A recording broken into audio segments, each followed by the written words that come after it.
नमस्कार. आज आपण 39व्या श्लोकाचा अर्थ जाणून घेणार आहोत. श्लोक 39.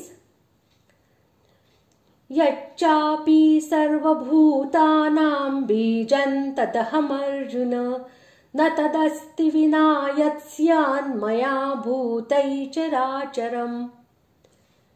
श्लोकाचा अर्थ: आणि हे अर्जुना, जे सर्व भूतांच्या उत्पत्तीचे कारण तेही मीच आहे. कारण असे चराचरातील एकही भूत नाही की जे माझ्याशिवाय असेल. भगवंत हेच सर्व चराचर भूत प्राण्यांचे परम आधार होत आणि त्यांच्यापासूनच सर्वांची उत्पत्ती होते. म्हणून तेच सर्वांचे बीज किंवा महान कारण होत. यामुळेच 7व्या अध्यायातील 10व्या श्लोकामध्ये त्यांना सर्व भूतांचे सनातन बीज आणि 9व्या अध्यायातील 18व्या श्लोकामध्ये अविनाशी बीज असे म्हटले आहे.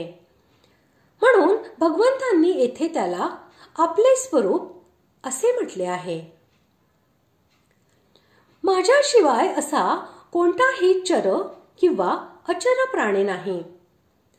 याद्वारे भगवंतांनी आपली सर्व व्यापकता आणि सर्व रूपता दाखविली आहे. याचा भावार्थ असा की चर किंवा अचर असे जितके प्राणी आहेत त्या सर्वांमध्ये मी व्याप्त आहे. कोणताही प्राणी माझ्याशिवाय नाही. म्हणून सर्व प्राण्यांना माझे स्वरूप असे समजून आणि मला त्यांच्यामध्ये व्याप्त असे समजून जिथे तुझे मन जाईल तेथेच तू माझे चिंतन करीत राहा. अशा प्रकारे तुमचे कोणकोणत्या भावामध्ये चिंतन करावे या अर्जुनाच्या प्रश्नाचेही उत्तर दिलेले आहे. अशा प्रकारे आज आपण 39व्या श्लोकाचा अर्थ जाणून घेतला.